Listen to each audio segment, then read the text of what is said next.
Welcome, affiliated listeners, to another, it's been a little bit of a while, but an interview episode where we are interviewing somebody that today is going to be critical to your business. And what I really want to focus on and really need to pay attention to is the P word, not the one you might be thinking of, but the one you should be thinking of, which is profit. And right now, there's a lot of people out there that might be feeling that their profits are down, or most importantly, their profit model feels a little bit more like an anchor than something that you're really excited about. And today we're going to be talking specifically about that. If your profit model, well, pretty much why your profit model is broken and what you could do to fix it. And if right now, say your profit model looks like it's working really well because it's predicated on mass amounts of acquisition, this is something that you should pay attention to because your profit model is flawed. There's an issue with it, but fortunately, it's okay. You could calm down. You don't have to be mad. You don't have to be angry, and you don't have to be scared because our guest today is going to show you, regardless if your profit model is not working or even if it is, how you can make it better, more, as we could say, anti-fragile or inelastic, so you can make sure, regardless of the ebbs and flows of this industry, which could change like in a second, just every single time. It feels like you're one meta update away from your profit model breaking. We're going to talk about how you don't have to worry about that and can still keep churning and doing what you do best without having the fear of your profit model breaking. And we have somebody that I've known for a really long time. In fact, I have a special relationship because I replaced him one time at a job, and he's been a mentor, a friend, and is truly one of the best marketers in the industry. He's responsible for over $200 million in revenue across multiple businesses. He's scaled brands to 8 figures, 7 figures, multiple times across completely different industries. And today he's transitioning to a new business. He's a founder of what's called Scaled Advisors, and he's written his first book, and it's not fan fiction like the things he showed me before. No, this is something that's substantial and provides a lot of benefit to everybody. Today, we have somebody who's not only an OG in the industry, but somebody that a lot of people know and super excited to have on, and that is Jeremy Reeves. Jeremy, how are you doing today, man? Man, I'm good. I'm pretty much always good. How about you, man? I'm doing good, man. I'm doing good. You know, it's a rainy Tuesday here in Boise, so you're just the sunshine I need because the gray and rain is not as much fun. So super stoked to you, especially in Virginia Beach, which is probably much better weather than we're experiencing. Although I don't know if you've been hit by that cold snap that's like burying the Northeast. We did. We may have stole your sunshine today. Today's like the first sunny day in the past, I don't know, probably 4 or 5. But yeah, I moved here from Pennsylvania where it was just cloudy and cold and just kind of misty and gross 9 out of 10 days. And Virginia Beach is not that. It's I imagine. Warmer and sunnier. But yeah. Yes, I imagine. You know, I think anytime you're in what would be describes like an iron city or something like that, you definitely want to get out to somewhere that's warm and nice. Yep. As I long for sun pretty much from November until March in Idaho every year. So with that, though, let's talk a little bit about, I think, the most important thing. I put in the head. I know there's a lot of people here that oftentimes, I think the profit models that we see in our industry are pretty much the same. It's really this kind of high acquisition, and then we're going to monetize in the back end in various ways. And we're going to talk a little bit about how you have been able to, I would say, expand on that model and make it successful in some very, very different ways. I'm super excited to share that. Now, before we jump into it, though, because again, I want everyone to listen, whether you are brand new or you've been doing this for a long time, guys, this is going to be critical. Before we kind of jump into that, tell us a little bit about just your journey, Jeremy. We'd love to know kind of the background. Obviously, we could see in your background, family is really important to you. That's been your driver. But I know that journey is a little bit longer. So walk the people through just in the abridged version of how you ended up on this podcast today.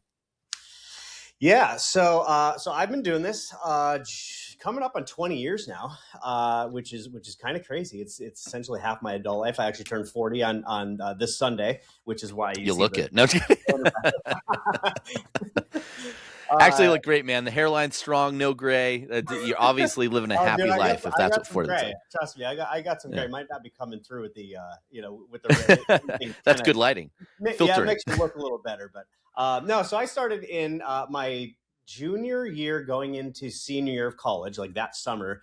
And literally just started, I was still living at my parents' house. I was in college. And there was a direct mail letter on my parents' kitchen counter. And it was from AWAI. If anyone is an OG and remembers that, they used to sell copywriting courses and other things, but mainly copywriting courses. They were an Agora company. And I opened the letter. It was addressed to me. And I still remember plain as day, the headline said, "Can you write a simple letter like this?" which turns out, like, as I learned more about them, that was their control. They've been trying to sell that for a while, and when they did that, that was like the headline that crushed it for them. So I picked it up, and I'm like, yeah, I like writing. Sure, I can do this, you know. And now, to be clear, zero marketing, zero anything business related whatsoever. Before this, I was actually going to college to be what was I going to be? Psychology major. I went the first 2 years for like elementary ed, and then changed to psychology because I've always been interested in like how the mind works. Right, I'm Mm-hmm. fascinated by psychology in general. Yeah, I was And a so philosophy psychology double major when I started, so I understand. yeah, yeah. So basically, over my senior career, I realized two things. Number one, I really loved business, and I started reading Rich Dad Poor Dad, like those types of books. I started in like a multi-level marketing sort of thing, and I started just reading like leadership books, success books. I just got like absolutely fascinated by all this stuff. Started the business while during my senior year, and by the time I graduated, I think I had a job for like 2 weeks after I graduated, and then was like, no, you know what, I'm going full time with this. And so started off as basically a copywriter. Wrote copy until 2017, and in that time had all sorts of controls in various industries. Some bit like number ones on ClickBank, et cetera, et cetera, et cetera. Wrote for I mean, most of the major health companies that were out there at that time. And then I shut that all down because, usually when something's doing really well for you, your next step is, hey, let's just stop that. Right. Uh, Let's stop that for sure. Yeah, yeah. I'd like to stop succeeding. This doesn't feel right. Yeah. Poverty's uh, better. so the reason for that was I get bored very easily. And at that point, I was just waking up every day. Everything was like kind of templatized. I would sit down. I went through the same process. Everything was winning, right? And I don't seem to I don't mean to sound like braggadocious here, but I started getting bored of it. And I was like, okay, I've mastered the getting customers part of things. But I didn't at that point really understand like how a business operated. I wanted to go deep behind the scenes, learn all the things, the finances, the operations, like hiring, leadership, all the other parts of business. So I joined a company that you're very familiar with, right? And was their marketing director. I mean, that was the title. I mean, it did way more than that, but that was the title at least. I was with them for 2 years, and then again, made another decision. Hey, I'm doing great at this company. Let's just start from scratch again. You can see the trend in my Mm-hmm. life. I don't know why I do that. I just get bored, and I'm like, I just get these very strong, intuitive urges that are just like, this is not the path. Boom, here's the next path. So I left them, started a company called Peak Biome in like December of 2019. Between up until March, basically, like the next 3 months, we got that up to about 30 grand a month in revenue. And then from March through June, we took it from 30 grand a month to over $1 million a month, right? Which was insane. It was during the height of COVID. Anyone who was around that time, especially in health, knew what happened to all the companies during that time. Everyone went up. Mine obviously went up just insanely exponentially. And then I just sold that company last year in July of 2025. And now I spent the last just about a year writing a book, which is called The Scalable Profit Model. This is actually, I don't even have the like actual book now. It's just the proof. But that's coming in the next couple of days. Basically wrote that book and starting the next company called Scale Advisors, where we obviously help people scale profitably. Yeah. So No, I that's where love that, man. First, I want to say I understand the boredom factor, right? Like that feeling of just, you once you get to my wife even explained this to me a couple months ago. Is like once you feel like you've gotten what you get out of it, like that boredom sets in so fast. And it's not I don't know what it is. I don't know if we weren't loved enough. I'm not quite sure, but it just seems to be. I blame cartoons and sugar probably is what it was, or brain damage to football. Not sure, but no, I love that journey, and especially again, you had those mastery at all those levels. And I'm going to actually put one thing that I think was really, really special about Peak Biome during that time frame. Your offer stood out on its own because the copy was different. The offer was different. It was one of the only offers that was running a TSL, like a text page, no VSL. and you were converting to the same traffic sources just as well as people with VSLs were. So just to say, like, the copy and the way that it was written, it bucked the trends and still was very, very successful. And I think that says a lot to you, in terms of, for everyone out listening. This is not, you're not a replicator. You're an innovator. You always have been and will continue to, which is going to be, I think, a great thing for us to talk about, because what a lot of people experience over that time frame, and we could focus specifically on the peak biome, and I think it'll be really good to maybe talk about these profit models, because so much of that where, yes, there were a lot of people during COVID where it kind of felt like it was hard to fail. You could pretty much stumble into a 8-figure offer or 7-figure offer sometimes. Probably not an 8-figure, but a 7-figure offer. It's kind of like, I feel like what's going to happen, and we're going to look back and hear marketers talk about COVID like they used to talk about Google SEO before Panda. They're like, remember the times, right? So, Yeah. but for your business, where that window shut, you were still able to yield profits and really contain a lot of things where other people had to just generate new offers. And yet Peak Biome continued with a high level of stability. So walk me through and tell me a little bit about what was different from that versus, well, actually what we should define, maybe even define for us, what you see as the average model, the model that tends to have to cycle through offer to offer to keep profits going. So kind of walk me through that model and as the way you understand it, and where Peak Biome was a little bit different. Yeah. So I would say, to put it in kind of a universal context, and you actually made a comment about this. It was a couple weeks ago, I think, that we were talking, and it was basically, there's a lot of people in our industry. And by the way, when I say this, please don't take offense to this. It's just kind of what I see, right? And there's a lot of, like, my friends who would actually admit this too, right? So there's a lot of people in the industry who are marketers, but they haven't actually learned how to run a business properly, right? They can bang out offers left and right, and that's great, and that can get you to a certain point, but it's really hard to sustain that beyond that, right? Because there's so much, there's the customer relationship, there's the operations, there's the hiring and the firing, and the profit margins and all the finances and all the things, the cash flow and all the things that go into it. And that's what actually helps you, like, sustain a business over time. And have, I mean, one of the things that is really good about, like, the way that I run things is it gives you more buffer, right? Like, a lot of people is like, if X traffic source stopped, I'm done. If if conversions go down 10%, I'm done. If this happens, I'm done, right? And it's like, you kind of have to build your business in a way where there's more contingencies, there's more legs under the stool. So if one gets, smashed out, which, for one example of ours, because I could sit here and talk about all the failures that I made just as much as the successes. One of the big things with us is we survived all those years and did really well with almost no email list, right? Which is, like, especially in the supplement space, like, that is it. That is most people. If you say, what does your back end look like? It's, I have an email list, right? Mm-hmm. Period, stop, end of conversation, right? Ours, we had something, and I had all of the email marketing experts look at it. I had so many people audit it. Nobody could figure out what happened. But our email list got cut by like 80%, like, within a month. No idea, no clue what happened. And we can, never recover. Like, we have recovered a little bit, but not even remotely close to what it should have been.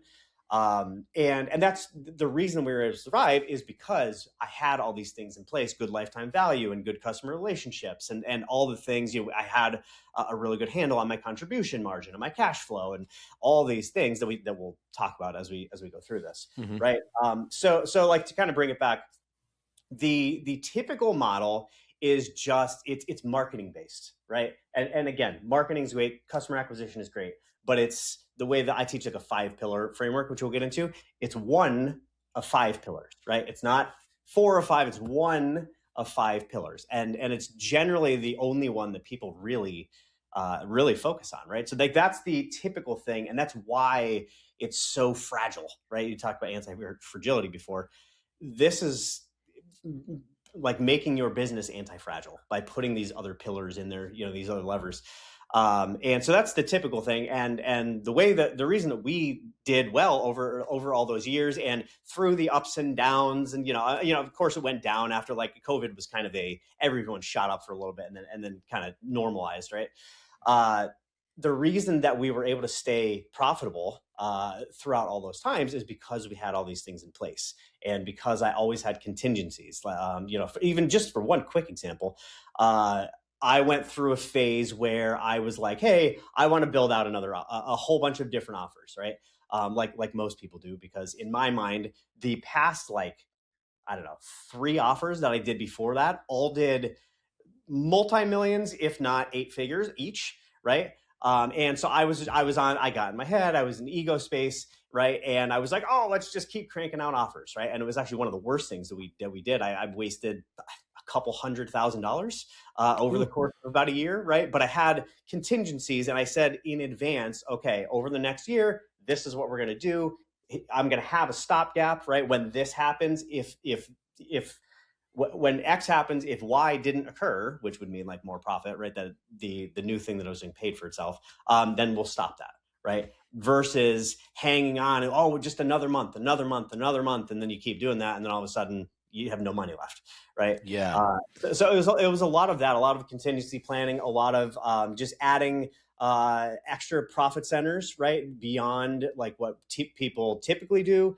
A lot of focus on LTV, customer experience, operations, cash flow, all those things. And that's like when you add those little pieces here and there, right? You still do the customer acquisition. It's not. I'm never saying. I mean, I'm a marketer through and through. I'm never going to say stop customer acquisition. It's more about understand your numbers and understand how everything affects everything else, and then you know how much you can afford to spend per customer, and you know how long it takes you to recover costs after you spend it, and you know how much people are worth to your business on a lifetime value basis. And I would say lifetime value, maybe we'll talk about this, but like lifetime value, the way that it's currently talked about is completely wrong. Ooh. Because it's general. Well, we'll talk about that later, but Yeah. uh, I'll do a little cliffhanger there. So when you think about all these things, it just gives you more buffer, more defensiveness as you're Hmm. going on offense. You also need to bring the defense along for the ride, right? Yeah. And that's the big aha that I had over the years. It's the thing that I think really made us stand out. I mean, God, I know people during that time that were doing 8 figures and went out of business because they weren't profitable. And it's like, right, because revenue does not matter, right? Profit matters.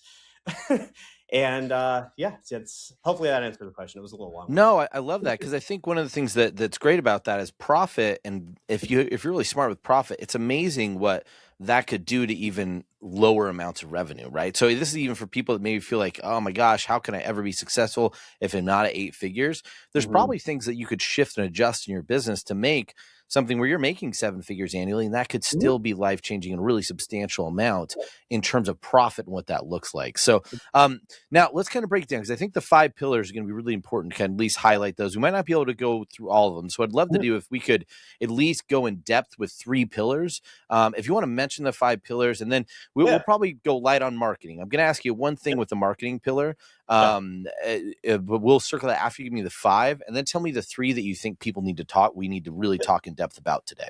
Cool. Yeah, so I'll just go through them quick. I can explain them in 2 minutes.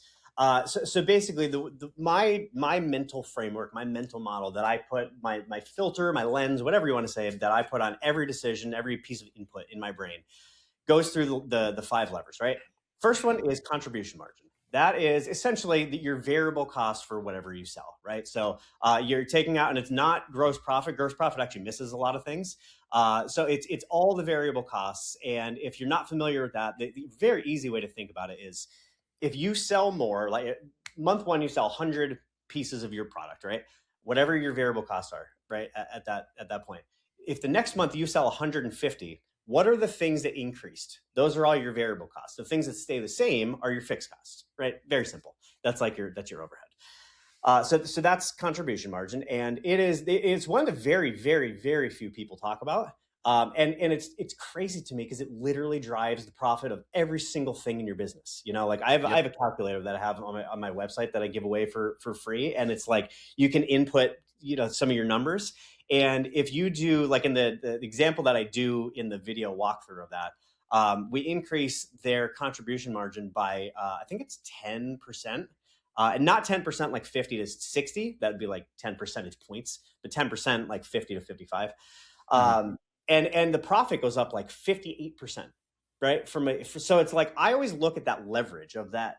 In that example, you're basically getting $5.80 of profit for every dollar that you add in revenue, right? That's Yep. really good leverage, right? And Yeah. most people don't think like that, right? So that's contribution margin. Next Yeah, one. one quick pause on contribution margin. I just to say it's actually one of my favorite things in business, but I came from an accounting background, so contribution margin is Right. so key. And one thing I think people don't realize, if we talk about this later, just maybe even offline, we could talk about if you ever try to basically amortize your fixed cost into or create a portion of that into your Mhm. contribution margin. But it's one of the best ways to forecast where you need to be for revenue. So if you could get your contribution margin, now you are able to forecast and set goals and I imagine contingencies in a much, much more effective and impressive way. But it is something like I'm shocked to this day that very few people even know what that number is or are Right. thinking and calculating that. And truly it is, it's one of the most key components to, I think, the real lifeblood of your business and keeping your health right, because it's tied to Right. cash directly. So, Yeah. but with that, we'll go, what's the next pillar? Yep. Next one is the one we're all familiar with, acquisition economics. So I kind of break that down into two parts. There's like the conversion side, right? How efficiently are you converting people, right? And I'm not even going to go in. Everyone knows that. And then the second one is basically your customer economics, right? So like how much are they worth over time, right? And how much is the average order value? And again, all of this, whenever I talk about any numbers, I always want you to do contribution margin adjusted, right?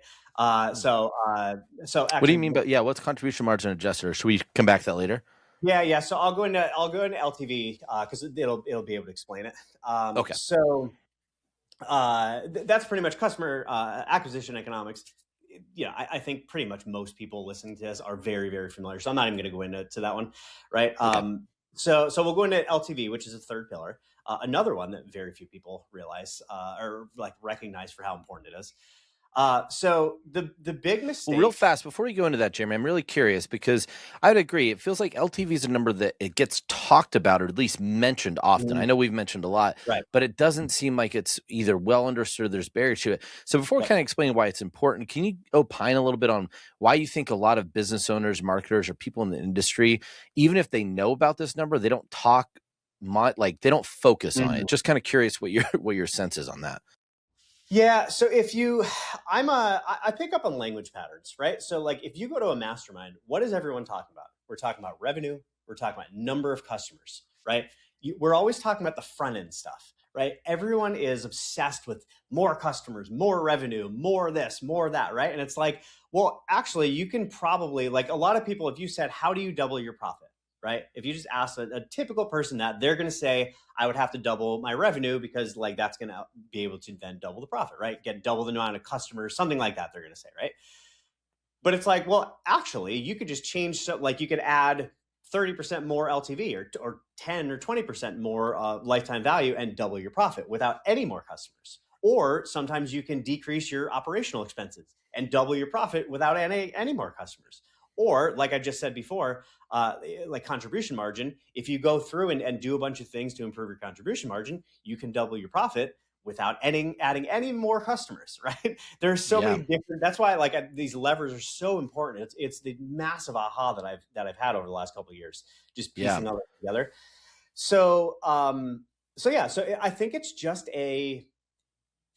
it's a what's sexy sort of thing. Like lifetime value, it's like, oh yeah, like we have to wait, we have to wait for that versus, oh, we could do a split test and see the results tomorrow. Right. Yeah. It's more of a patience thing. It's just not as sexy, right? Like with a lot of the other stuff, contribution margin, not sexy. Cash flow, not sexy. Operations, not sexy. All of the not sexy things, the ugly ducklings are the most important things. Yes.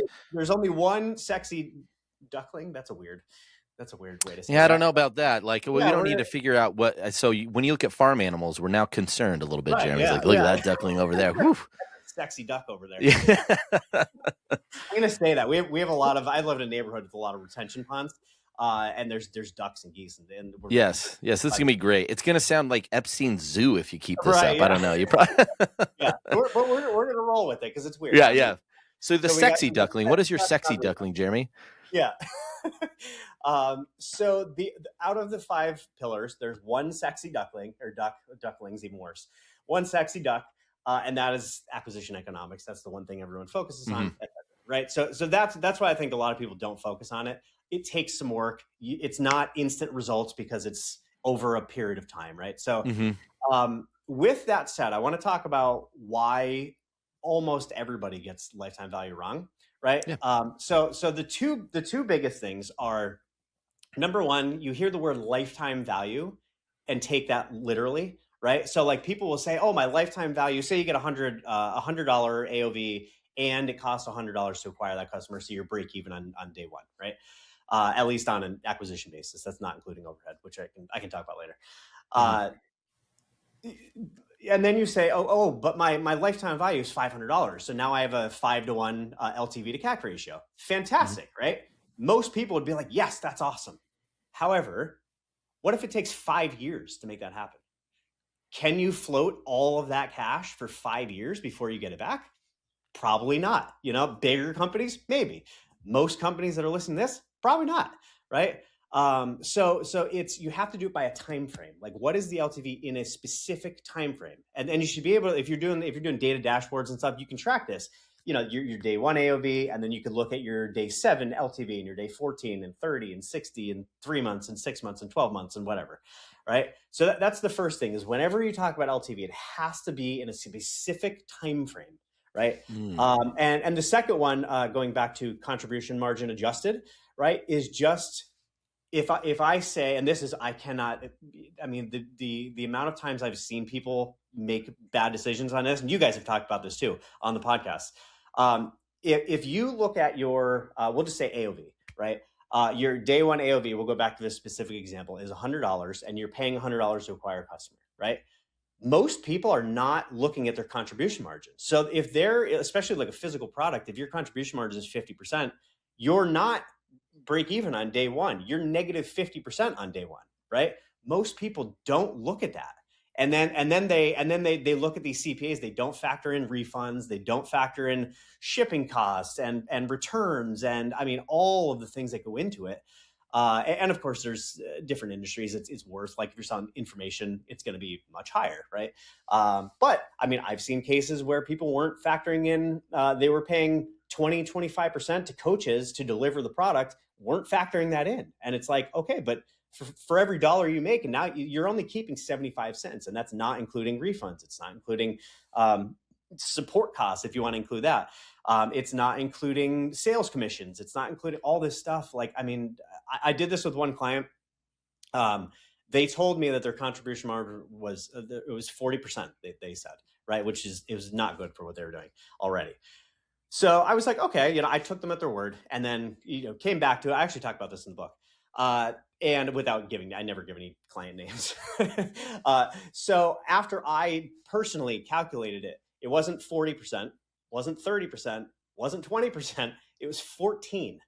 No way. Holy cow. 14% contribution margin. And this was on a very high ticket program, which they thought was like their big money maker. And I'm like, yeah, no. But it was probably bleeding money from their business, if anything, right? It was, yeah, and that's a much longer story. But it was eating into everything, and they were in a lot of financial trouble because of it, right? So anyway, so that's lifetime value, and then the next one is operational efficiency, right? So again, ugly duckling. There's a lot that goes into operations, and even when I was writing the book and coming up with this framework, I knew I wanted operations in there because I know it's so impactful, but it took me a while to figure out, like, what is it? How do you measure operational efficiency? So the way that I look at it is pretty much your overhead, like basically your overhead compared to your revenue, right? And you can just track that metric, and it's so simple, right? Yeah. I worked with a client a couple months ago. And this is kind of a sub segment of it, but her labor to revenue expense ratio was 33%, right? Whoa. And right. And now this is, and I mean labor. I'm not going to give it away, but it was in their total. Hold on, their total labor was over $1 million a year, Whoa. right? So I'm not talking about and at 33%, so way too much labor Yeah. compared to the revenue, right? And so I went in and showed them essentially how to get that down to about $600,000, right? And it was about I can't give specific numbers, but it was basically cutting that in half roughly. We'll just say, Yeah. and I can't give away like Yep. Yeah, you're good. specific line details so no one knows who it It is. was But very high, and you brought it down to a much more reasonable level, which the great thing is that's pure profit right away, which is right, always interesting. I mean, if you want to look at a modern day example, look no further than a lot of the layoffs that are happening mm-hmm. and track companies' profitability after something like that, right? Like it's kind of one of those, I know it feels dirty and wrong, but it's still any operational efficiency. If you reduce that labor, it's as long as it doesn't come at the cost of reducing output, it's Mm-hmm. very, very beneficial. Yeah, and actually, so super quick sidebar on coming at the cost of reducing output. So one mistake a different client of mine made was, and I had unfortunately I gave my advice and they didn't agree with it, which is crazy. But so they had an employee that was bringing in about $250,000 in tracked revenue a year. Mm-hmm. They cost about $75,000, and Oh. my client was like, "Oh, we're going to save $75,000," and I'm like, nope, you're not. Because who's replacing all that outreach that she's doing to send customers? And they're like, Mm-hmm. oh, yeah, no one. Right. So they weren't saving, or they weren't saving $75,000. They were losing that difference, right? Between what was it, 250 and 75. So like 175. They were, instead of Yeah. gaining 75, they were actually losing another 175. Right. So it's like you always have to look at that in terms of your effective output, right? Mm-hmm. Yeah, and there's a lot of, you could do like a revenue per employee or profit per employee, or I mean, there's so many different ways to track that. Yeah. And that's when it comes to operational efficiency. When I'm stumbling over my words here, going back to the sexy ducks. It's just that all the sexy ducks are running through your head. I It's hard to know. keep focused, Jeremy. I'll just avoid any quacks so it doesn't Right. get you further distracted. Right. What would a sultry quack sound like? Would it be like a quack? I don't know. I'm just kidding.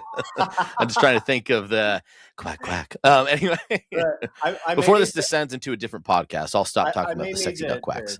I may need to create some sort of sexy quack to put in this audio for people. Yeah, for sure. That's my version of it. Yeah, at the end of every chapter, you'll just, or if you bring up a pillar, it starts with a sexy quack quack. You know, I think that works. So operational efficiency, it's basically just you're like, you looking at your fixed cost compared to your revenue, right? And then looking at what are the different things we can do to improve that number, right? That's really what it comes down to. Sometimes that's cutting waste. A lot of people, like, one of the first things I do with clients is look through all the dead waste, all the software they're not using, just all those like stupid little things that we've all forgotten about over the years. I've done this myself 1,000 times. Yeah. And then I eventually implemented like, hey, we should probably look at this more often. And then it's like hey, every quarter, give it to your operations director, manager, whatever, right? Go through, do an audit of our expenses that we have, all of our software, whatever fees that you have, any insurance, like all the things, and just do a quick check, right? Once a quarter, you do like one time deep dive, get rid of it, and then quarter like to maintain it. Right. Yeah. I'll even give a quick story on that. I literally, one time, this has happened. I had 3 separate Loom paid subscriptions for no reason. I just realized I would forget which email they were tied to. And so I just bought it 3 times in disparate different time frames. And it took me about 1.5 years to even realize it. I was like, oh, I feel like I paid for this. Paid it, just moved on. It almost wasn't enough for me to care. Until I realized, I'm like, I think I've done this 3 times. Yeah. And by that time, I was able to figure it out. So yeah, it's just super small stuff sometimes. Yeah. When I do this for clients, I would say the average that we save just on software is like $5,000 to $7,000 a month, right? That's huge. I mean, that's right. That's like 60, 80 grand. That's just like, we'll just say 70 on average, right? $70,000 a year. Yeah. I mean, that's like, you could probably buy 2 Lambos or something like that with that. I don't know how I can't do the math in my head for Lambo cost, probably around $3,000 a month or so. Right. Yeah. Give or take a little bit. Right. That's like, another employee, right? That's a whole yeah, member yeah. staff.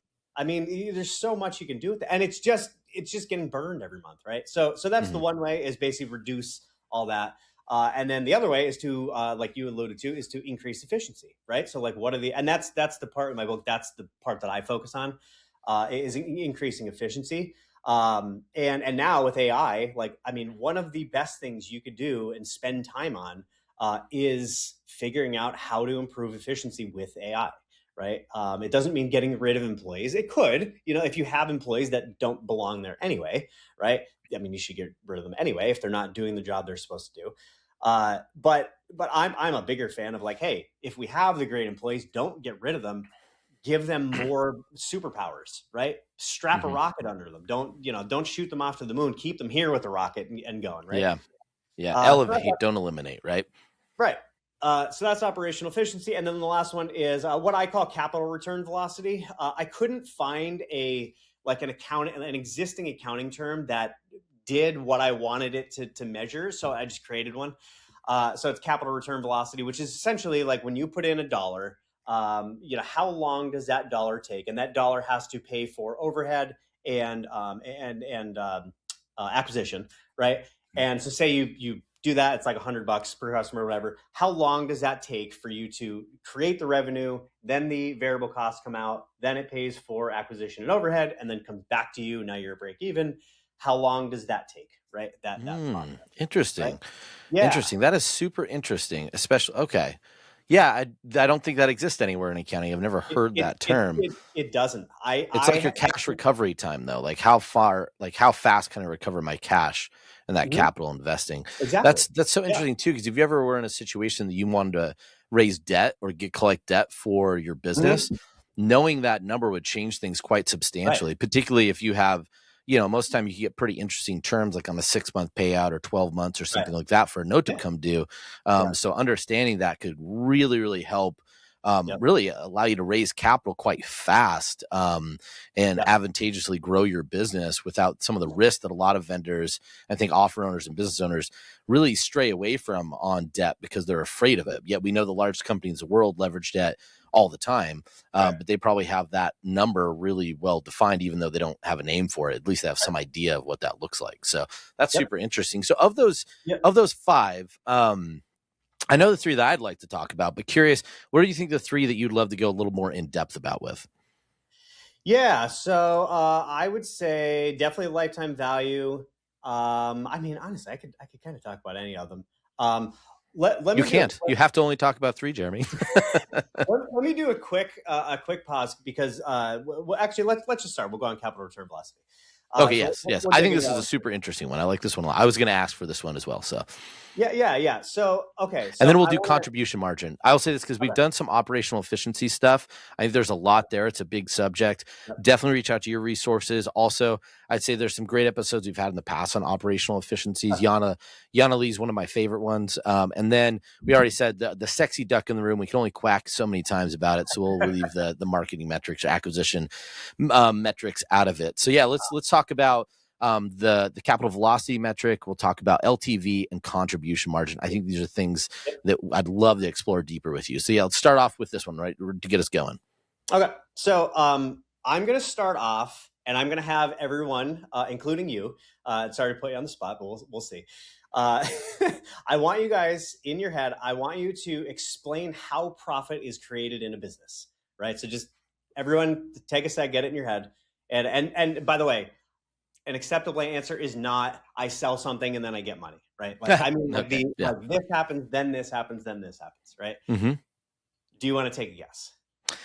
I mean, I'll go with my thoughts on it. To me, profit is generated based on money put in, money collected, Mm. expenses, taxes, as well as reserves. Right, just fiscal discipline is taken care of, and whatever physical cash that you have remaining, is what I think of as profit. Now, I know that's not a real defined word, profit, because profit is actually a paper number. Mhm. In ink, not necessarily one towards your bank account, Mhm. but my accounting brain loves cash more than Yeah. profits, so that's why I think Yeah. about it that way. Yeah, and you probably get it more because you have an accounting background, so you probably Yeah. understand a lot better.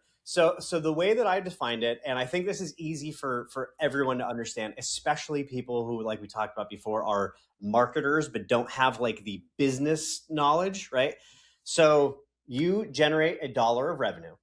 That then has variable costs associated with it. So that would be your contribution margin. So let's just say it's 50%, right? So Yep. that dollar, the variable costs get taken out, you have 50 cents, right? Every dollar after that also has 50 cents, right? Because it's the same contribution margin. Yep. That contribution margin has to then pay off your overhead and your acquisition costs, right? So if you have, I don't know, we'll just say, I'm trying to do all this math in my head. We'll just say $100,000 in both, right? So you have to essentially have $200,000 to pay off your overhead. That's the first 100,000, and then another $200,000 to pay off your acquisition costs. At that point, you are now break even, right? Then that's what I call your profit inflection point, right? Because it's like your break even, and it's essentially just like your fixed costs times your contribution margin. So if you have $200,000 in fixed costs, 50% contribution margin, it'd be at $400,000, right? And this is all like theoretical; it does not include cash timing and all that kind of stuff. So it's like on paper, essentially. Yep. Right. So that's essentially how profit is created, right? Is you have to get the dollar, and then the variable costs come out, and then the acquisition costs come out, and then the overhead costs come out. Whatever's left, like once you pay that off, then you have profit, right? And what's kind of crazy is like after that happens, right? And this is the part, like when I tell people, like, oh my God, I never thought of that before, right? So again, remember 50% contribution margin. Once that happens and you're above break even now, your margin is 50%, right? And that's what most people don't, because you're not paying off those other expenses. So the only expenses you have are the variable costs. So now everything above that $400,000 in our example, everything basically from zero until $400,000, you have made $0, absolutely $0. Starting at $400,000.01, you are now keeping 50% of each dollar that comes in, right? And it's like, if you think about it that way, that's why all this stuff is so powerful, because then you say, oh my God, that's how it's created. What are the levers that I can pull to make that profit inflection point go down so I can hit break even faster, so then I can get my big margins after that, that sort of thing. It took me a while to figure that out. And it took like building spreadsheets, and like, I'm a tinkerer. I like to build stuff, and I hate when I have a question that I can't figure out, kind of like capital return velocity. Like there was no other term that described that. So I'm like, all right, well, I'm creating one then, there's ones that are close, like there's like payback velocity is like your acquisition, how long it takes. And that's what most people go off. They say, oh, I'm break even on day one. And it's like, well, you're break even on acquisition, but you still have all the overhead to pay off. Yeah. Right? And then there's, what's the one for e-commerce? I'm totally blanking. With like physical products, how fast. Oh my gosh. It's not the completion. I forgot what it's called. It's been too long, but I know, because they use the same term for like manufacturing. It's the idea. It's like the throughput revenue, but that's just from like sale to the cost of generating and creating the product, shipping it out, and delivery. Cash conversion cycle. Yeah, there you go. Cash conversion cycle. Yeah. And so that's like basically how long it takes to like pay back the inventory specifically. Yep. Right? Yep. But that's only including getting it produced and out the door, basically, not everything else. Right. So that is basically, that's like the one big aha that I want people to really let that sink in, because like when you understand, that's the problem, is most people don't understand they don't understand the math behind the business and how profit is created, and like what gives you more leverage to create profit faster from the same inputs, right? So that's a lot of the stuff that I really focus on is that side of things, right? Because it's, I mean, I'm a lazy guy. I spend so much time with my family, like all the time. We live by the beach. We're at the beach all the time. We have game days and game nights and movie nights and all the things. And my wife are going out and do shenanigans all the time, right? And it's like I love to work. When I'm working, like I work really, really intensely when I'm working from like 6 to 3.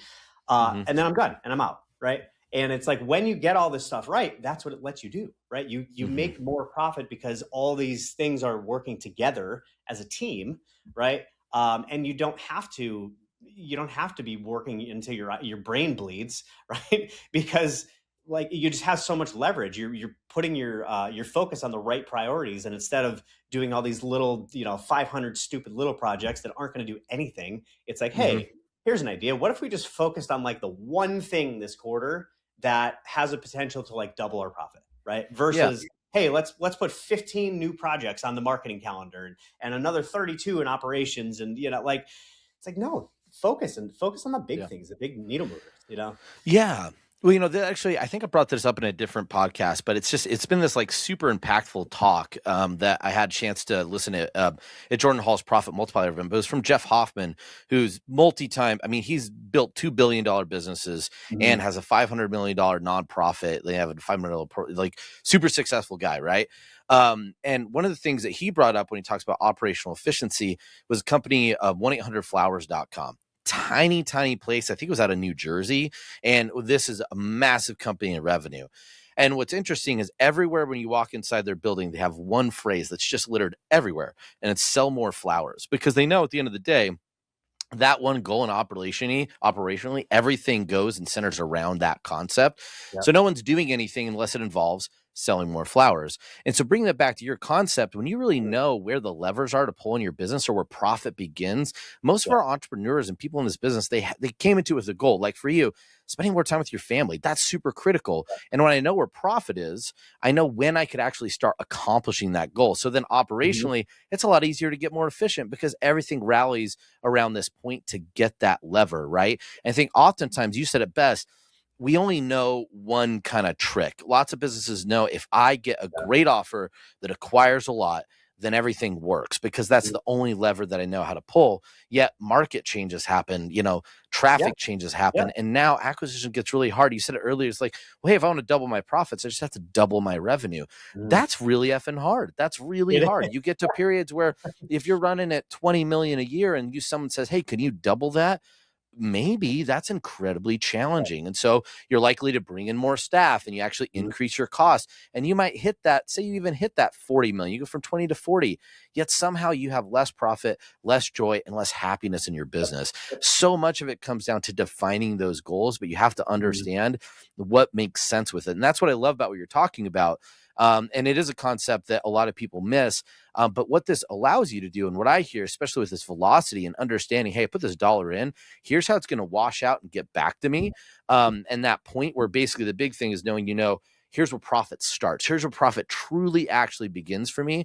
Now, you could structure and plan an entirely different way, right? Yep. Like that's the big thing. I think a lot of, and I've heard and talked with a lot of companies from affiliates to offer owners and ask, well, what's the plan? What is your plan? And Yeah. oftentimes I want to know what other people are doing so I could just do that thing. That's not really a plan. Yeah. It's a tough plan to follow, right? Because if you can't replicate, then you're going to be in a really tough spot. And that doesn't Mhm. even necessarily mean that you need to. Right. I said this phrase recently when someone was talking about affiliates, and I said, well, listen, you have to remember that just because it's what an affiliate wants doesn't mean it's what's best for your business. So don't always structure it that way. But a lot of people don't actually know what they want out of their business. So without answering these questions or having this information, that becomes really, really challenging. So Yep. I love that. Now, one thing, and you don't have to go too in depth, but if you could give like a really, really broad way for individuals, how can you go about at least getting to the point that you could know that watershed moment where, basically revenue actually turns into profit? Mm. What are some just quick tips or maybe like that you could tell people to get started and hopefully finding that information out for themselves? Yeah. Yeah. So first of all, I have literally a calculator that does it for you on my website. And you have to go there and opt in and everything. But you just plug your numbers in, and it gives you the number. How And, easy is and then that, there's right? So easy. Yeah, yeah. But essentially, like the profit inflection point number, if you want to just go and open up your P&L, whatever, it's literally just your figure out your like your overall contribution margin for the business, and then multiply that by your total expenses, right? Like, it's Awesome. literally that easy. Yeah. So again, Okay. like if it's like a 50% contribution margin overall for the business, right? And you can also break this down by funnel. You can break it down by product, whatever way that you want to do. I'm just keeping this simple, obviously, for Yeah. podcasts. But again, like say again, you had $200,000 in total expenses, acquisition and overhead, right? And then you just multiply that by or divide. I always get them confused. Whatever it is.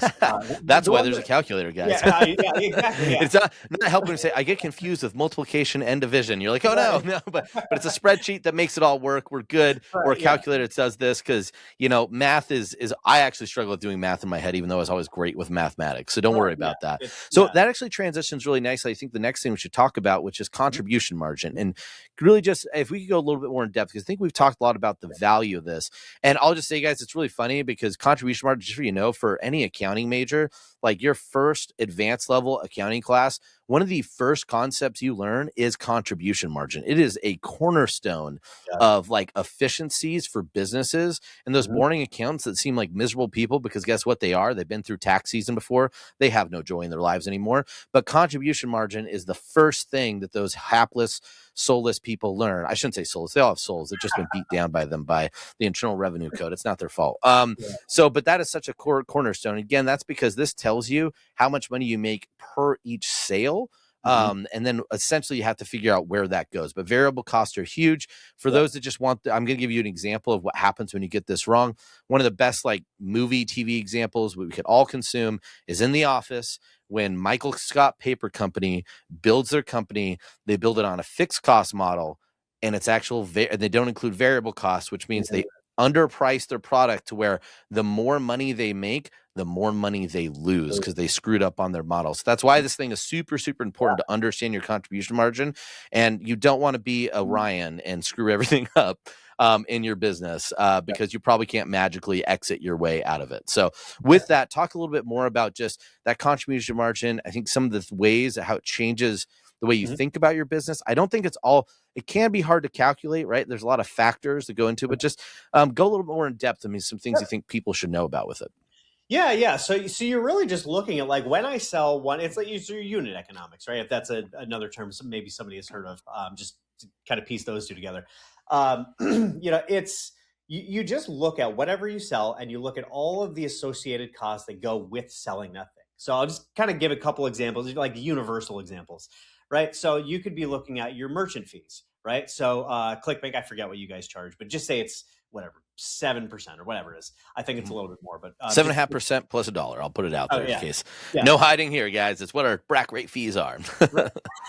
Yeah. So 7.5% plus $1. So just we'll just do a quick example on that, right? So let's say you're selling a book for $10, right? Well, your contribution margin is 7.5%, right? So you already have that plus $1. Well, that's another 10%. So your total merchant fee on that is 17.5%, right? Versus if you're selling $100 thing, it's you have the 7.5 plus $1, so it's basically 8.5, right? So it's literally double the contribution margin because it's a higher price, right? Mm-hmm. And when it comes to contribution margin, that is generally like when I'm working with people, I'm always looking at how do we widen the gap between like essentially what we collect from customers and what it costs to deliver. That's always like how do we widen that gap, because the bigger the Mm-hmm. gap, bigger contribution margin, right? So those are the two ways. If you want to improve it, it's how do we charge more, right? And that comes into like having a better offer, having better copy that dimensionalizes the benefits, and all that kind of stuff. Having good guarantees, increasing the perceived value equation, like all that kind of good stuff that I'm sure most people know. And I have a whole chapter on all this, doing all that stuff. Um, and then it's okay, well, how do we reduce our cost to deliver that thing, right? So it's and again, I talk about this more in there, but it's more one of the things that I always tell people is like, what can you remove, right? And it's not about giving customers less, because I'm not a fan of like, people say like less equals worse, or they also say more equals better, and it's like, well, actually no, right? Say I bought I don't know, a car, and they started throwing in a whole bunch of stuff for my pool. It's a bunch of better stuff, but it's not really more valuable, especially if I don't have a pool, right? I don't Yeah. need that thing. So it's like, especially if you're doing physical stuff, it doesn't matter as much informationally, but especially if you're doing services are a big one, right? For where you're just giving too much. And it's like, again, I want to be very clear. I'm not saying don't do a good customer experience. I'm all about like exceptional product, exceptional customer experience. But the way that you make it exceptional is by nailing what they need, right? And Yeah. then giving them more, not just overloading them with stuff. People Yeah. don't care about 1,000 things. They come to you and say, I want X problem fixed. Solve that thing for me as fast as possible. And Yeah. whatever you can give them to do that. Well, I Right. think a good thing to think psychologically here, guys. Who's ever been love bombed before and been like, "What the f is going on?" That's a Right? You're good like, one. Yeah. "Whoa, you're hiding something." It Right. immediately actually lowers trust, even if you Mhm. over deliver, and Right. tends to create confusion because my trust goes down. And I always think a lot of people don't remember how the adult brain works, but we work in terms of connecting context, right? So if you throw a bunch of stuff at me, I have to sit here and think why I need it every single time. And even if you tell me now, I'm just thinking too much, and you start to just want to reject away. That's Mhm. complexity. It's hassle. It's why I tell people I'd never want someone to ever give. I think a pet's the worst gift you could give a human being because you've just given me responsibility. I'm Right. like, why Yeah. the f would I want that? But it's Right. that same idea. If you're giving me something, I have to think of the value. Now my brain gets overwhelmed, and I want it less. I don't want to Yep. spend as much for it, or I start thinking I should probably return this because it's Right. not for me, since Right. I don't seem to understand why I need all of it. So you're totally right. It's Yep. not less is, less is not more. Less is can be worse. It can be. It's Yeah. really just about what the customer needs, Yeah. and Yeah. yeah, really the highest margin or highest contribution margin you create. Yep. Yeah. So when you're looking at going back to like how you're calculating and all that stuff, it really is just a matter of just look at a P&L for the past quarter or whatever. Again, this is if you're doing it on a company basis, not a product or funnel basis, and just look. You made X dollars in revenue, and then you literally calculate all your variable costs, the totals for all of them within that quarter, compared to the revenue. So you're looking for, again, merchant fees. That's a big one, and it's also whenever I ask people, oh, what are your merchant fees? Oh, it's like 3%, right? And it's like because a lot of people, it's like 2.9 plus 30 cents or whatever on like Mm-hmm. a Stripe or whatever, right? Yep. And it's like, well, but you're also paying for gateway fees, you're paying for chargeback fees, you're paying for like there's all these other little things, right? Card updating fees and yada yada yada yada. It's generally over 4%, right? And I know it's only 1%, right? Does it seem like a big deal? But it really is because that 1% can mean like 5% profit margin, right? That you're losing. So if you were at 15, now you're at 10 because you don't understand how that works, right? Yep. So merchant fees are a big one. Obviously, like if it's a physical product, all the costs that go into a physical product, the product cost, but then you also have to make sure that you're factoring in, don't just go based on your fulfillment, provider. And they say like, oh, it's like $1.50 pick and pack or whatever, because there's that, but then they may have storage fees. They may have maintenance fees. They may have like extra pick and packs if you're adding package inserts or stickers or whatever, and they might be 10-20 cents each, right? So you have to add up all of that stuff, and it's kind of a pain in the ass, right? But it's like gives you the most leverage of literally anything in your business, right? Mm-hmm. And then you can go back when you have all this information, right? You go back and then you can start negotiating it down. That's the main point here. You can't do that until you know what it is, right? And then because then you can go out and say, hey, well, you guys are charging me this, but I talked to these people, and I talked to 3 other people, and they said they would save me 50 cents a package or whatever, and at our volume that would save us X dollars, but I still want to stay with you because I really value our relationship, but like, we need to figure something out here, right? Mm-hmm. And so anyway, so there's like all the fees that go into that. You, don't forget about refunds. Don't forget about dude. Refunds are it's so funny because if you ask most people, say it's $100 product, and you say like, how much does a refund cost? They would say $100, right? And it's like, well, that's that, yes, but like if they charge back, that's an extra 50 or $100 per chargeback. It's any return shit. Like if it's a physical product, you lose out on the return shipping. If you're doing that, you lose on maybe like a restocking fee or the Disposal fee. yeah, disposal fee, or products not being usable. That's like probably Mm-hmm. 20% at least. Mm-hmm. So there's all of these other little things, and you have to think through all that stuff. Mm-hmm. There's another big one that people forget is sales commissions, right? If you have a higher ticket product, make sure that you factor all of that in, and not just commissions. I'm most of these I've literally talked to clients who said this back to me. That's why I'm like relaying this. I've been with clients where they said, I was like, oh, like, what are your commissions, your total commissions? And in my head, I was figuring they would factor it all in, not assuming that they were only looking at the sales commissions, right, of the sales team. But there's like setter fees, there's management overrides, there's all these other things that they might be charging you for all. They may be taking a percent of sales, right? Like there's all of these different like beyond that. Yeah. It could be quite a bit. I mean, there's royalties, there's licensing fees, there's so many things could be tied to that, Right. even with info, physical, all sorts of different things. So Mhm. it could Yeah, get and like pretty vast. yeah, each industry is going to have their own like kind of different numbers, right? Hmm. There's some base ones, and then and then some like industry specific. So yeah, I mean, the big thing is just you have to be aware of it, right? It's kind of like health, right? The most knowledge, or the best place you can be, is to be aware that you have problems. We talked about this the other day, right? I think it was you. Uh, Yeah. It don't be was. We were talking about it. Yep. Yeah. Don't be afraid. Like a lot of people say they suspect they have cancer or something like that. They don't even want to go to the doctors because they're afraid of the bad news. And it's like, right, I know it's going to suck hearing that in the moment, but then if you don't know about the problem, you can't fix it, right? That's what I always try to get people. My mother-in-law is like that. She will not go to the doctors, and I'm like, don't you want to know though? Like, because you have it Right. either way, right? You already Yeah. have it. It's the thing, Yeah. right? You just don't know, and then you can't fix it, and then you die earlier. Or in business, you make so much less profit, you can't do anything because you don't Hmm. have the knowledge, right? Bad news grows in darkness, man. It's like a mushroom. So you really Right. want to give it some light. Like you just got to go look at it before, you can't take a shower anymore because you have black mold everywhere.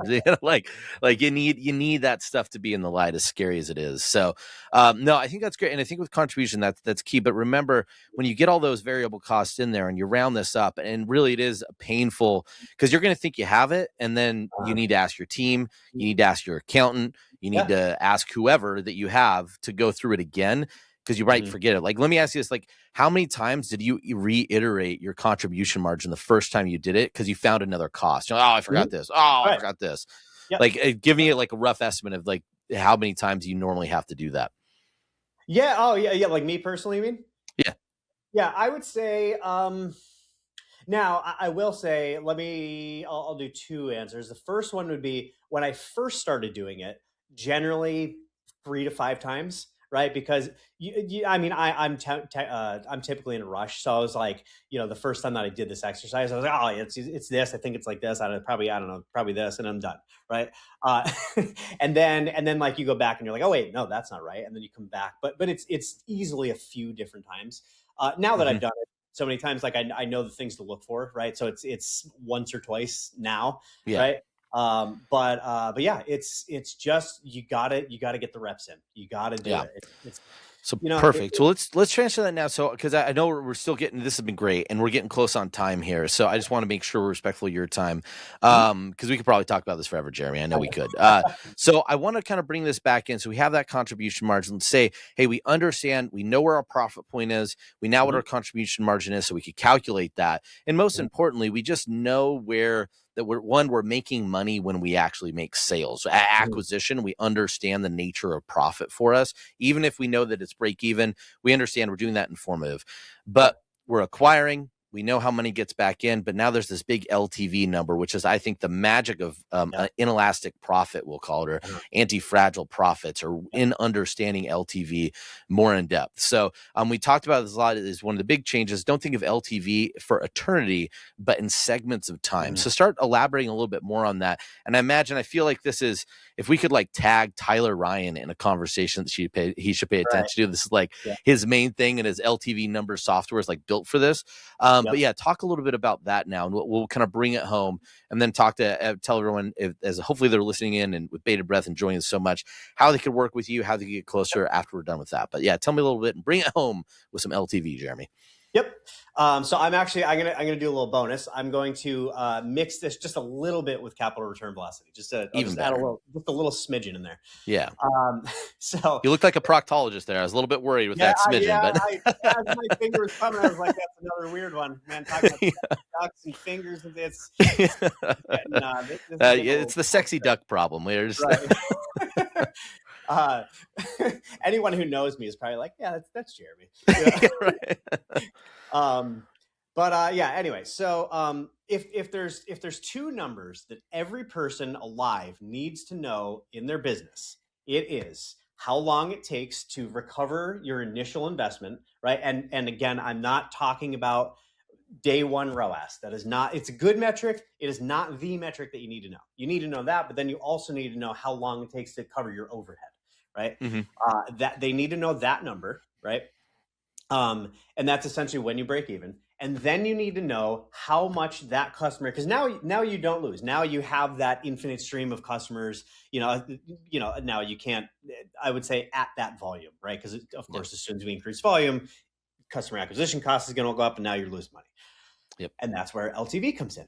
LTV, all the stuff we've been talking about, most people, not everyone, there's some like high ticket services and stuff where you get a big ROAS day one, but like most businesses that are over 7 figures or outside of that high ticket space are looking at like, how do I recoup that investment? Because then I know after that, whatever the lifetime value is, like that's what's going to keep us alive. And that's where lifetime value comes in, because that's your profit, right? Because all the acquisition stuff goes towards getting more customers.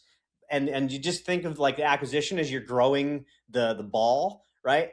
LTV is like the strength of the arm throwing the ball, right? Mm-hmm. I think that's a terrible analogy, but we'll keep a little bit, but yeah. But we'll just go with it. Let's roll with it. We don't need to break it down. We're fine. Yeah. I'm usually good with analogies too. That was a weird one though. So yeah, it's how can you try it to a sexy duck? I think that's what we really need to think about. That's your acquisition is essentially. No, that's not going to work. We'll just go for it. So anyway, LTV supercharges, right? So you're going to acquire, you get a customer, you're the dog that finally has the bone. But like many dogs, they don't know what to do when they have it. LTV is the knowledge of how to put that bone and hide it in the hole for whatever that dog wants to do later, right? That's the true storage. There's the retention. That's what really matters. Yeah. So let's just say, we'll just say that it takes you 30 days to completely break even, including overhead on your customer, right? Mm-hmm. If they just buy once, right, and nothing ever happens again, you don't have any side channels, no lifetime value, no email, nothing, you don't have a business. You will not make money, right? All you're doing is just funding, Facebook for 30 days and you keep nothing for yourself. So that's why LTV is so sexy, because that's your money, right? That's your play money. Get excited about it. And most people don't. They're like, that's yours. That's what you get to keep, to buy your toys, to put your kids through college, to get your dream house, to whatever you like to do, buy a big farm of sexy ducks, whatever you want to do. Right. So, and a big problem that I see in a lot of the people in the industry is the fact that their first product sucks. Right. And I know, like, there are people that have really good products. Most marketing driven businesses in the direct response space, their first product, I am sorry, suck, right? Especially supplements. Most supplements suck. I formulated so many of them, and most are just not good, right? So here's the problem with that. Well, first of all, you're selling a bad product, right? So that's a problem in itself, just ethically and all the things. But if you just think about why people do business with you, they have a problem and they say, hey, I have this problem, I need help. And then you say, with your Facebook ads and your sales page, you say, hey, I got you. I'm going to solve that problem for you, right? Let's lock hands. Let's go on our first date.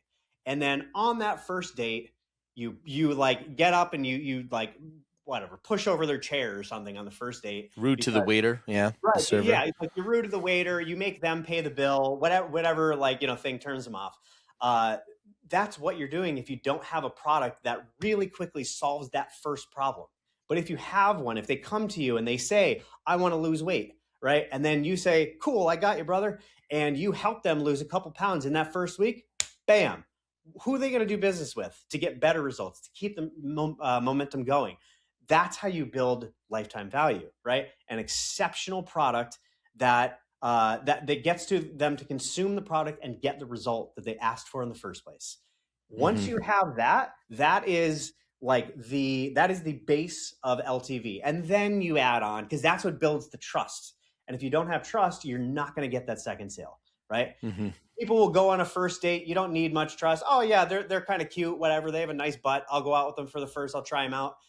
If you don't nail that first date, you're not getting the second one, right? And Yeah. that's what so many people miss. And it's like, oh, I want to go Mhm. cheap on my supplement. And it's like, no, you want to have really good ingredients so it actually gives them result, right? Mhm. And a lot of people will do this with anything energy related. Like you want them to feel something, so people will pop in like some B12 or whatever that they're like, oh wow, yeah, I feel good, even if it's actually doing nothing. But to them, you help them, right? You're giving them more energy, right? So then they're going to come Mhm. back. They're gonna go on your subscription. They're going to do your health coaching program, whatever it is, right? And yeah, so it's like you just have to start at that foundation, and then you have all the hidden profit centers. You have all the back end stuff, right? I like to. There's four basic types of business models, right? There's information, services, physical products, and what's the other one?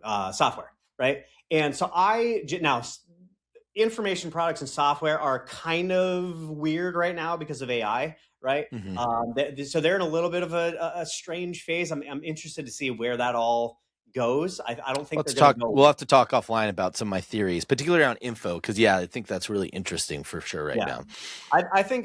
yeah. Well, we won't get into the details. We could have a whole separate podcast on that, but yeah, that's where you start, and then you just make sure. Like the second thing, because I know we're going way over time here, and I hope everyone, thanks for staying with us through all of our sexy duck jokes and They can't fingers get. and They all love the the weird quacks. stuff. It's all about the Yeah, quacks, Jeremy. Quack you quack. can see me and Kyle in person. It's even worse. Uh, but once you have that, then you say, okay, like you could do surveys and say, hey, like you just got X result. What other result do you want? How can I get you better results, faster results, easier results, right? If you just think that's like the upsell thing, right? If you just think better, faster, easier, and let that filter guide all your decisions on what to give them next, that's like there's a lot more that we can go into with like how, like what do you offer them, right? Mhm. And again, I have a whole thing on it in the book that goes in detail. But if you just think of like of those three things, just better, faster, easier, right? It's kind of what I talked about when I talked about like the volume of whatever you're giving, right? Don't think about volume. Think about like, again, better, faster, easier results, right? Like what is the most efficient way to get them to that result that they first wanted, right? And then they get that, and then they say, hey, you did this for me, what else do you have, right? Yeah.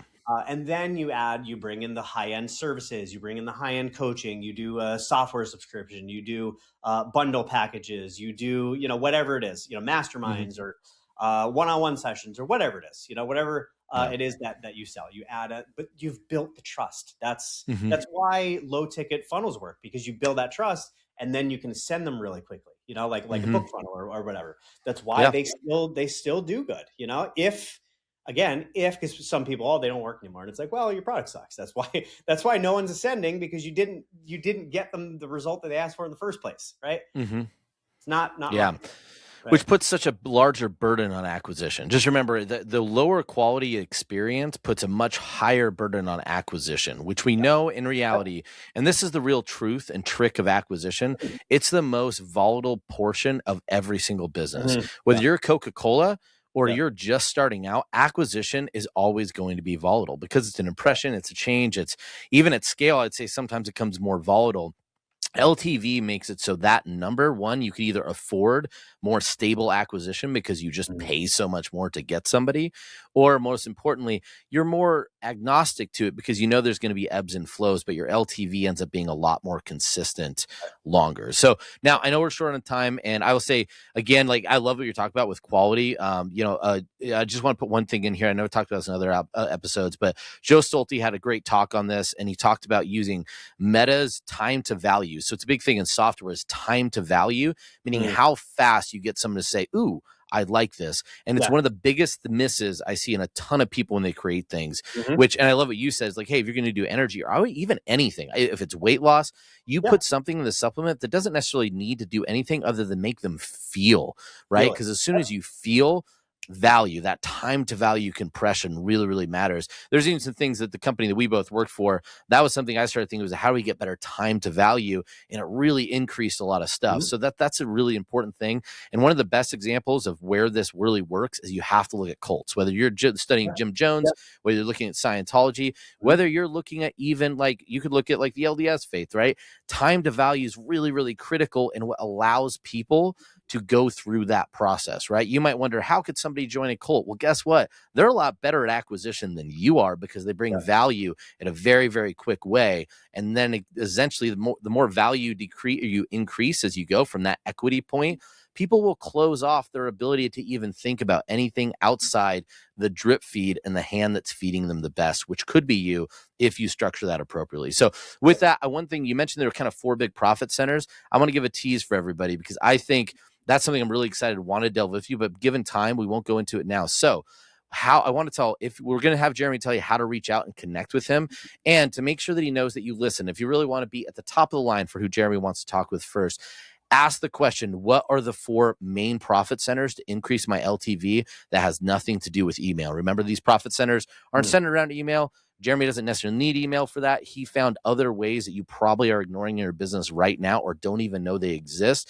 And if you send that email, I'm sure he'll prioritize them because he knows that you listen. So with that, Jeremy, how can people get a hold of you? How can they make sure that they get the book, the calculator, and work with you, or at least start following you to make sure they can consume more of this information and not have to wait for another podcast with us, or hope to see us in person, which hopefully they'll be able to do as well? What's the best way to get a hold of you?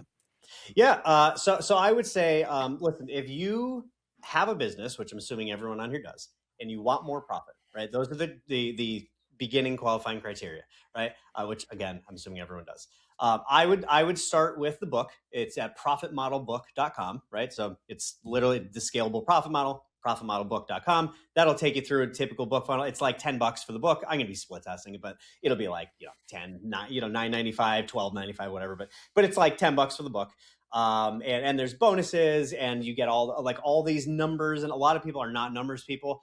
That was my big thing with this book is I spent well over 1,000 hours on this book. This is not a quick, like bang it out in 8 minutes with AI sort of book. This took me almost a year of my life to do, which culminated like the past 20 years of things that I've done. And so profitmodelbook.com for the book. If you aren't a reader and you just want to skip and just work with me, right? If you'd heard this and you're like, good God, I need Jeremy, that you can go to scaleadvisors.com and you'll see that I have various services. You can just use the contact form. There's a free opt-in on that page that walks you through. It basically shows you like the fastest way that I've learned to double profit, which is everything that I just talked about. But I actually walk you through like, hey, look, here's our like a fictional business. If we just increase contribution margin 10%, here's what it does. If we increase acquisition economics 10%, here's what it does. And you can see how the different levers, they have more or less leverage on your profit than other ones, right? So yeah, I would say, if you're a book reader, and there's an audio book and everything is an order bump you can get if you're more of an audio listener. I will say it is a little bit more in depth and advanced. So I would get the book and the audiobook, just simply for better comprehension. I've read through this book probably 25 times right now, and there's still stuff that I wrote that I still go back and I'm like, oh yeah, that's actually a real good point. Yeah, and I wrote it. Like, it's crazy. I was talking about Katie, my wife, the other day. But so profitmodelbook.com or scaleadvisors.com. Beautiful. And one last thing before you go, Jeremy, I always like to do this. Like, who are the people that at the end of the day shouldn't work with you? Who are the clients who are like, yeah, probably not, glad to have you, be interested, but just aren't people you necessarily want to reach out? So just because we want to make sure that your time's value and no one gets offended beforehand, but who essentially are the people we want to say no to? I would say probably the top 2 are people that love mental masturbation and they don't actually implement things. Like I am an executor to the core. And so like, if you're going to work with me, I'm going to make you implement, or do it for you. And like, but I get crazy if I like build a bunch of stuff and then it never gets implemented, that sort of thing. So if you're one that like just likes to learn things, but never actually does anything with it, then that definitely wouldn't be a fit. The other one would be if you sell a shitty product that doesn't actually get results. I'm way past that point in my life. There's points where I would sell anything, whatever, and it's like, oh, it's great money. I'm well past that point in my life. I don't even want to work with people that have products that suck anymore. Like I'll literally tell them no. I've done it many, many times.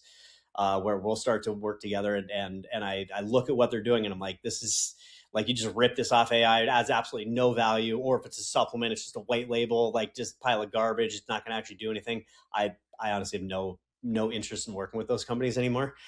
So yeah. So, but if you're, high integrity entrepreneur, you have, you believe in what you sell, you have a good customer base, you're actually doing this not just for the money. Obviously the money is great. That's important, but it's only a piece, kind of like the marketing side is only a piece of the puzzle, right?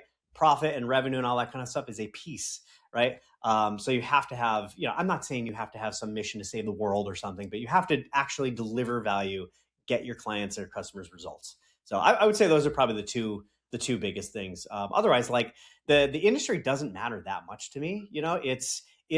I understand the language of business, which is math, right? Mm-hmm. Math applies equally across every business in the entire world. It's just, and there's like the economics and then the strategies and then the tactics. The strategies and tactics change, right? They're easy to look up on AI, right? The economics part is much, much harder, and learning how all this stuff fits together. That's where I play. Yeah. So yeah, it's just love that, man. Well, Jeremy, thanks so much for the time. This is great. I really, really loved it, man. It feels like I feel like we should have done this ages ago, just because I feel like we've had our own podcast without anyone listening except for you and I many times before. So this is amazing. Everyone, please go to the websites. We'll make sure they're listed in the show notes below, so it's easy and clickable for you. And again, if you really want to take whatever you're doing and expand it to so much more, and really, really take the profits, not the revenue, right? And turn that into another way. Jeremy's given you so many nuggets, and this is just it's the tip of the iceberg of what you could know. So with that, please rate, review, subscribe. Please send emails to us for any questions or things you'd like to discuss. I'm going to give a shout out to Matthew Novak. He sent some great feedback for us. We're glad we are entertaining you during your gardening and cleaning up around your house, and informing you during the process. So Thomas does read all these things, and occasionally he sends me what you said, because I'm incapable of knowing where this email is and keeping up with my own email, let alone anything tied to a podcast. So with that, guys, if Thomas is here, he'd say happy scaling. Jeremy, I hope you have a wonderful rest of your day, and everyone be safe out there. Thanks so much.